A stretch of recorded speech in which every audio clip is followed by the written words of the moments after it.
Welcome to tonight's sleep story. Before we begin, take a moment to settle into a comfortable position. Let your body sink into your mattress, feeling fully supported and at ease. Adjust your blankets or pillow if you need to, creating a cozy space just for you. This is your time to let go of the day and invite calm and quiet into your evening. Let's take a soothing breath together. Slowly inhale through your nose, allowing the air to flow easily and naturally. Then exhale gently through your mouth, like a soft sigh of relief. With each breath, feel your body softening and releasing any tension. Imagine a gentle wave flowing in with each inhale and washing away the day as you exhale. If your mind begins to wander, that's okay. Just let your thoughts drift by, like clouds in a peaceful sky, and gently return your attention to your breathing or the sound of my voice. There's nothing you need to do now except listen and allow the story to carry you into rest. Let's begin.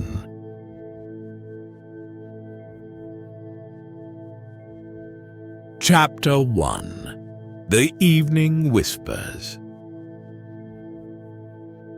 In the dimming light of a late summer evening, Oliver Macpherson walked the familiar path that wound through the grove of ancient maples. At 72, his pace was unhurried, each step deliberate, his movements attuned to the quiet rhythms of the world around him. The brass key in his pocket pulsed faintly against his palm, its warmth a comforting constant over the 40 years he had served as the field's keeper. The grove rustled with life. Leaves whispered secrets to the fading light, and birds called out one last time before settling into their nests. Oliver's cardigan, soft and honey-colored, clung to him against the slight chill in the air, a reminder that autumn was close. Tonight felt different. The air, thick with the smell of moss and earth, carried an undercurrent of expectation. Rounding the final bend, the field came into view. Nestled within a natural bowl of land, it glowed softly in the twilight. Each blade of grass was tipped with silver light, their soft shimmer growing brighter as daylight faded. The boundary lines marked not by paint, but by veins of luminescent moss, pulsed faintly, a rhythmic glow that matched Oliver's heartbeat. It was a place of quiet wonder, this field, a sanctuary for those seeking peace, or something they couldn't quite name. For decades, Oliver had tended its magic, lighting the copper lanterns, maintaining the glowing moss, and watching over the delicate threads of twilight that wove the nets of its ancient goalposts. Yet tonight, something was different. Near the western corner of the field, he saw a small figure standing still against the backdrop of the towering trees. A child, no older than 9 or 10, with a posture caught somewhere between curiosity and hesitation. Oliver slowed, his steps careful. Though visitors occasionally wandered into the field, it was rare for them to linger. Rarer still for a child to arrive unaccompanied. "Hello there," he called softly. The child turned. She had wide, serious eyes, set in a pale face framed by wind-tangled hair. Her clothes were simple, a navy jacket over jeans, but there was something timeless about the way she stood, as if the world beyond the field had already begun to blur for her. "Are you lost?" Oliver asked gently. The girl shook her head, her gaze drifting past him to the field. "You're not lost if you know where you are," she said. Her voice was quiet but firm, her tone carrying the weight of a truth she didn't fully understand. Oliver felt the brass key grow warmer in his pocket, the faintest hum vibrating against his fingertips. He hadn't felt its magic stir like this in years. "What's your name?" he asked, stepping closer. The girl hesitated. "Lila," she said finally, brushing a hand through her unruly hair. She took a breath, her eyes fixed on the field, her expression both awestruck and uncertain. "It called me here." Oliver's heart tightened, the words unlocking a door in his mind that had been closed for too long. The field, ancient and wise in its quiet way, had always guided those in need to its embrace, but it had never called before, not in the decades he had watched over it. "The field?" he asked, his voice low, steady. Lila nodded. "I heard it in a dream, then I followed the path, and here I am." She paused, her small hands curling into fists. "It said you could help me." Oliver studied her face, the earnestness in her words stirring something deep within him. "Well then," he said softly, his voice warm as the twilight air, "let's see what it has to say." He extended a hand, and Lila hesitated for only a moment before taking it. Together they crossed the glowing moss lines and stepped onto the field. Around them, the evening's first stars blinked to life, their light mirrored in the silvery grass. The field seemed to exhale, its magic settling around them like a soft embrace. Somewhere in the distance, the copper lanterns lit themselves one by one, their golden light spreading like ripples on a still pond. Oliver led Lila toward the northern goalpost, where the dreaming stones rested in their crescent pattern, glowing faintly. He had spent decades tending the field, observing its quiet magic and the stories it held. But tonight, as Lila knelt beside the dreaming stones, and their light brightened at her touch, Oliver felt the field was preparing to tell a story he had not yet heard.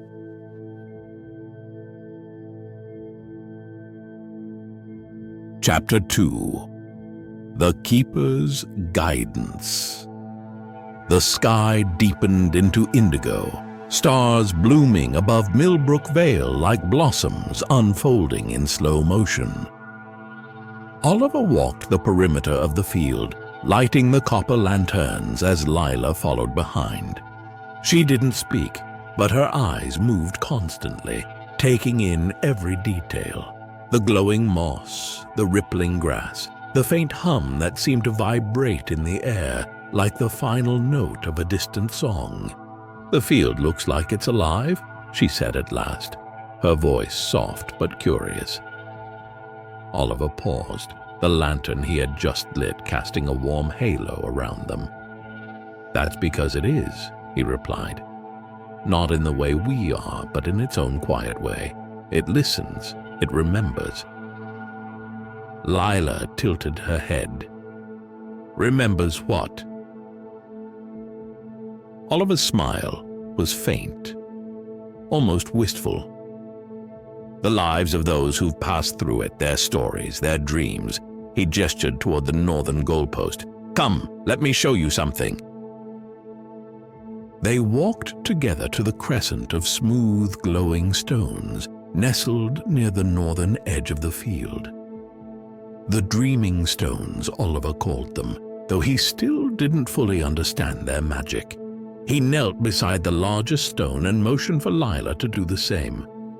"These stones hold echoes," he explained. "If you touch them, sometimes they'll show you what they remember."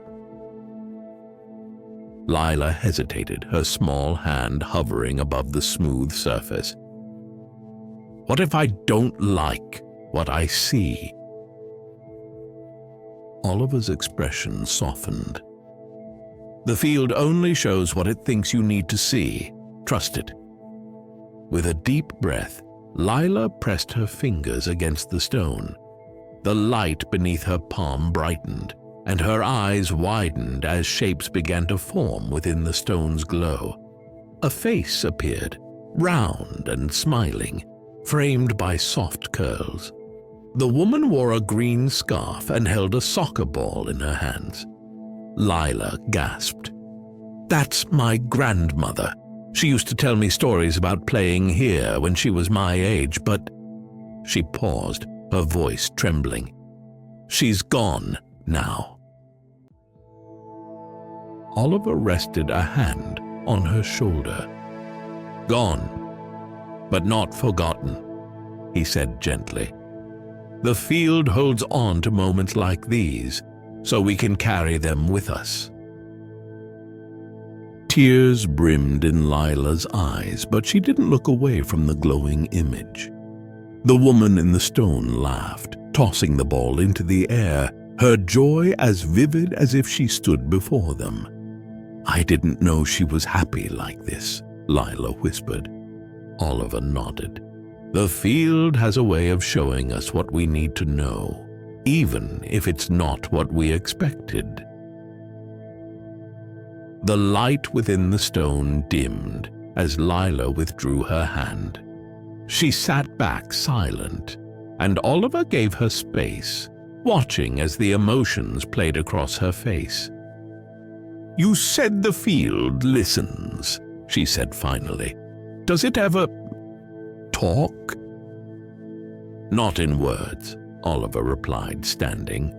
"But it has its own language, if you're patient enough to hear it." Lila stood as well, brushing the grass from her jeans. "Will it talk to me?"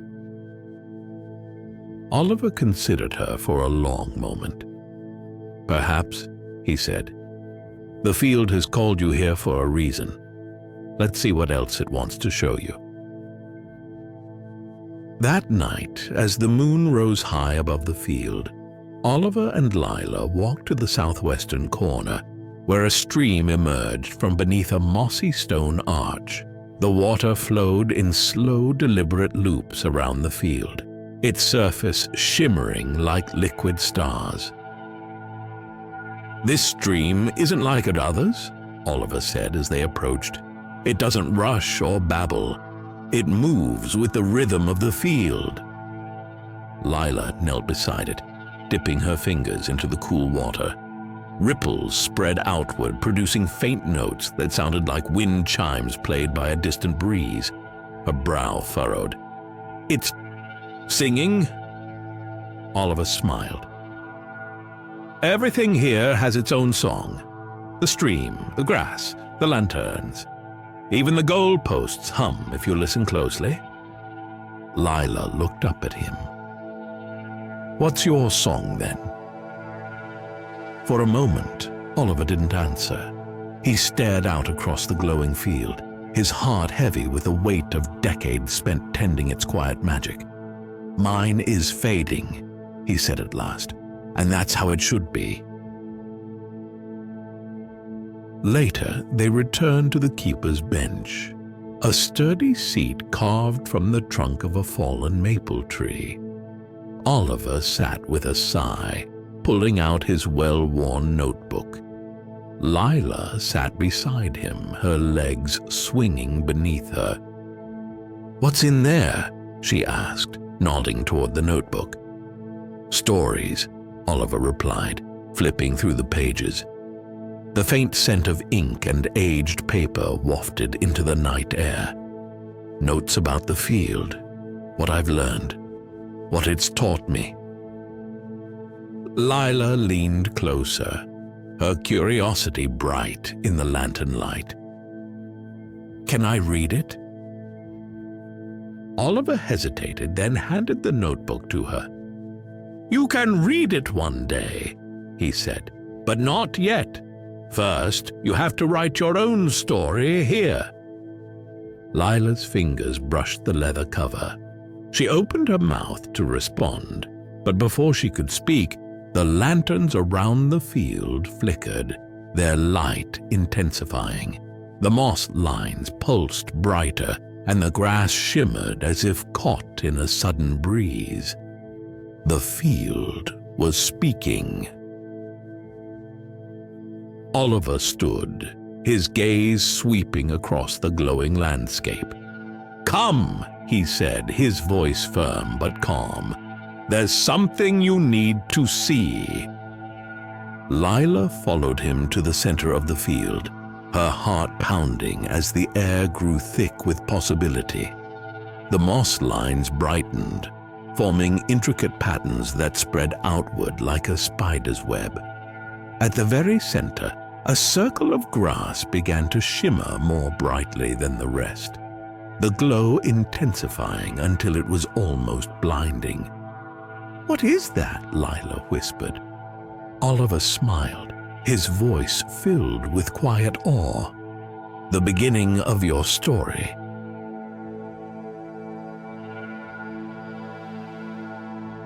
Chapter 3: The Hourglass Revealed. The evening deepened, and the field's gentle glow seemed to intensify as Oliver and Lila moved through its quiet magic. The lanterns, now fully lit, cast overlapping pools of golden light across the silvery grass, creating an effect like rippling starlight. Lila walked ahead of Oliver, her small frame silhouetted against the soft luminescence. Her movements were tentative but eager, her curiosity evident in every step. "Why is it glowing more tonight?" Lila asked, her voice quiet, almost reverent. Oliver paused, considering. "The field knows when someone new has come to listen," he said. "It doesn't just react to us, it responds." Lila turned to look at him, her brow furrowed in thought. "Like it's alive?" "Not quite like us," Oliver replied. "But in its own way, yes. The field has a purpose, and tonight it seems to want to share that purpose with you." As they approached the southwestern corner, Oliver felt the familiar warmth of the brass key in his pocket intensify. He slowed, his breath catching slightly as the glow ahead of them brightened. There, in the middle of the field, the ground shimmered with an otherworldly light. "What's that?" Lila asked, her voice hushed.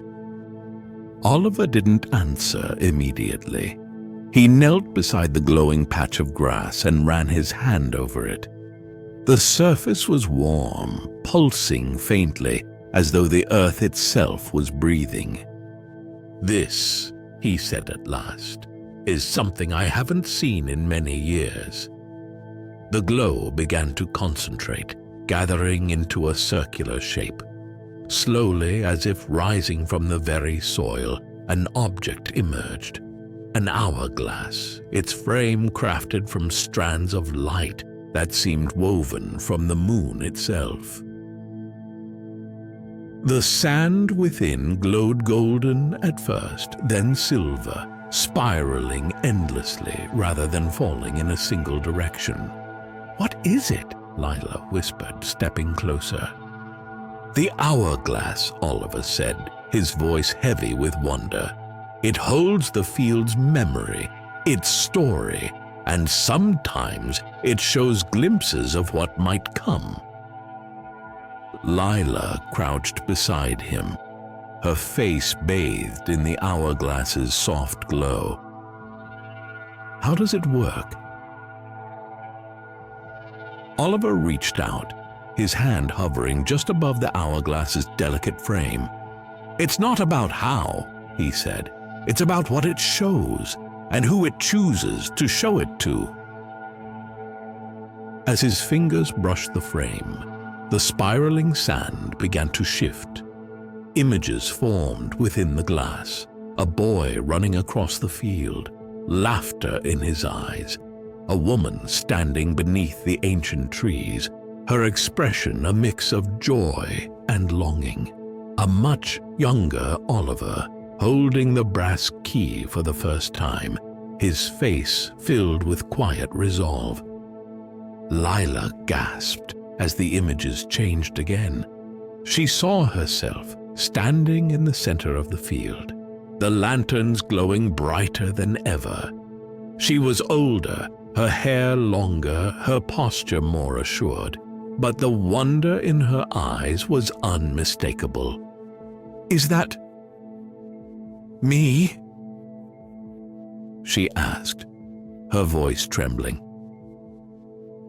Oliver nodded slowly.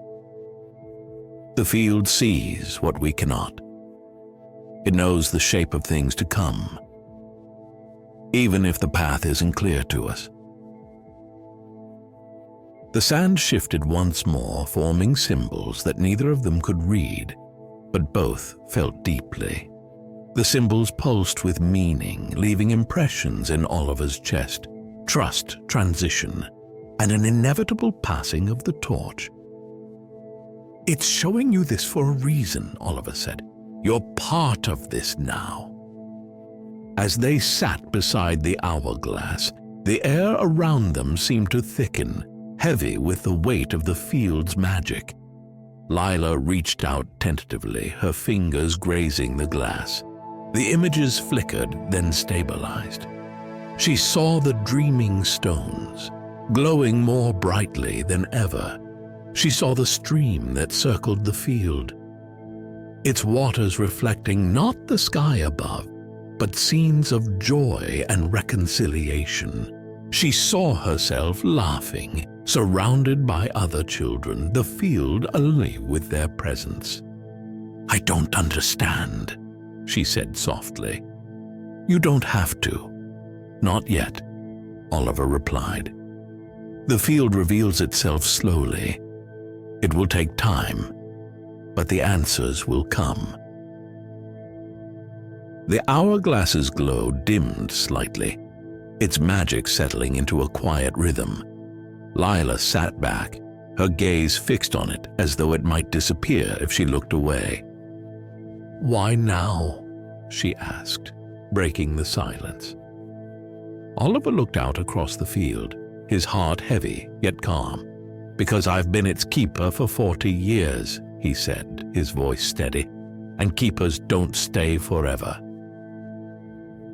Lila turned to him, her eyes wide with a mix of fear and determination. "You mean I'm supposed to?" Oliver smiled faintly, resting a hand on her shoulder. "Not today, not tomorrow, but one day this field will need you. And when that time comes, you'll understand."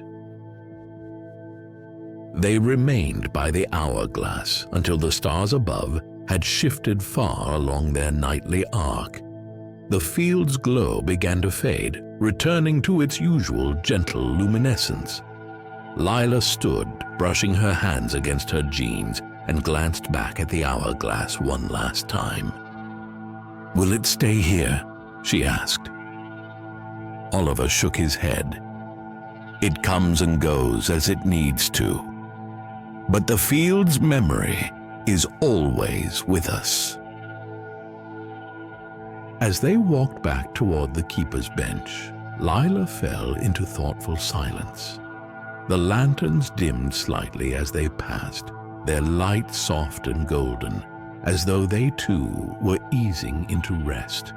For Oliver, the weight of the brass key in his pocket was heavier than ever, but as he watched Lila glance back at the field, her expression filled with awe and something close to purpose, he felt the first stirrings of hope.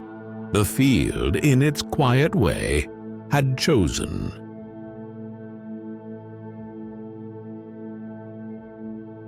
Chapter 4. Whispers of Tomorrow. The evening air was thick with magic, the kind that seeped into the quiet spaces between breaths.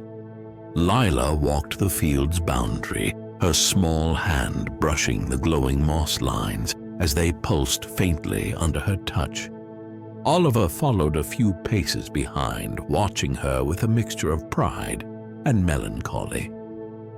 The field was shifting. He could feel it in the rhythm of the lantern's flickering glow and the deeper hum that vibrated beneath the grass. It wasn't an unwelcome change, but after 40 years as the keeper, it was difficult to imagine stepping away. "Oliver," Lila called, her voice breaking the stillness. She pointed toward the western corner, where the perpetual twilight hung like a silk curtain between the trees. "What's over there?" Oliver smiled faintly. "The Twilight Pocket," he said, stepping up beside her. "It's a place where time slows, where the field keeps its most delicate magic." "Why?" she asked, her brow furrowed. "To remind us that not everything has to rush," Oliver replied. "Sometimes the best answers come when we wait." Lila hesitated, then took a step toward the twilight. The honey-colored light seemed to beckon her, wrapping her in a warm glow as she entered. Oliver stayed behind, letting her experience it on her own. Inside, Lila felt the air grow heavy and still, as though time itself had paused to breathe. The light softened the edges of the world, turning every sound and thought into a gentle hum. For the first time since arriving at the field, she felt truly calm. Her questions, her doubts, even her memories faded into the background, replaced by a profound sense of now. "It's like," she began, turning back to Oliver, her voice trailing off. "Like the moment before you fall asleep," he finished. "The field keeps that feeling here, for anyone who needs it." When Lila emerged, the twilight seemed to linger on her skin, her steps slower, her gaze more thoughtful. "Does the field do this for everyone?" she asked as they continued their walk. "It offers what it can," Oliver replied, "but it doesn't always get a response. Some people aren't ready to listen." Lila stopped beside the dreaming stones, crouching down to study their gentle glow. Tonight the colors were softer, lavender blending into gold, gold fading into a pale blue that reminded her of dawn. She reached out, her fingers brushing one of the stones, and the light brightened. "What does it mean?" she asked, looking back at Oliver. He knelt beside her, resting a hand on the cool surface of a stone. "The stones are like windows," he said. "They show pieces of the past, and sometimes glimpses of what might come." The stone beneath Lila's hand shifted, its glow intensifying until an image began to form. A figure stood in the center of the field, surrounded by soft light. It was her, but older, taller, with a quiet confidence in her posture. The image flickered and changed, showing her walking along the moss lines, the brass key in her hand. "Is that me?" she whispered. Oliver nodded. "The field knows," he said simply. The sky had darkened fully by the time they reached the northern goal, the stars above shining bright enough to cast faint shadows on the grass. The twilight threads of the net swayed gently in the still air, catching starlight in intricate patterns. Lila stopped to watch them, her eyes tracing the threads as they shifted and curved. "They're making shapes," she said. "Words, maybe," Oliver replied, "or something close to them. The nets speak in their own way, but they don't speak to everyone." "What are they saying?" Lila asked, turning to him. Oliver stared at the nets, his expression thoughtful. "They're saying goodbye," he said softly. Lila frowned. To who? To me. The realization hung in the air between them, heavy and unspoken. Lila stared at him, her expression a mix of confusion and sadness. You're leaving? Not yet, Oliver said.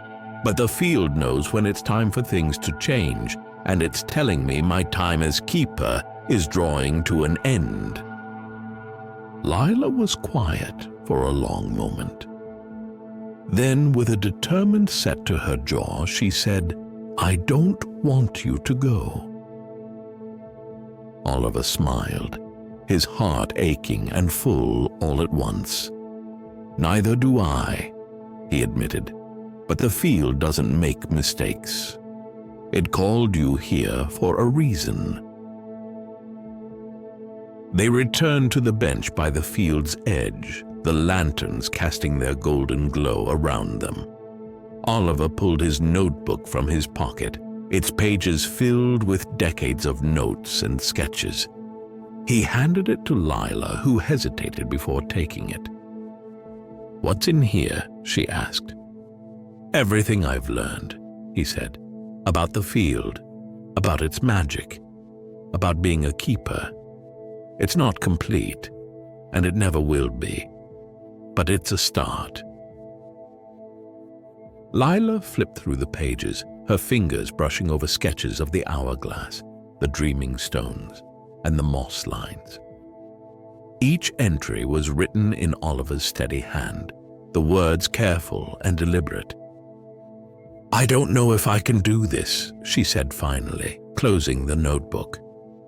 Oliver rested a hand on her shoulder.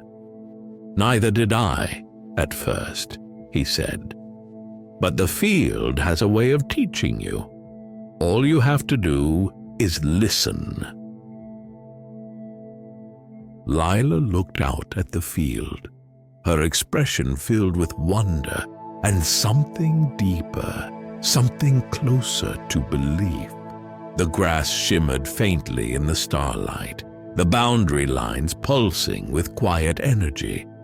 For the first time since her arrival, she didn't feel like an intruder. She felt like she belonged.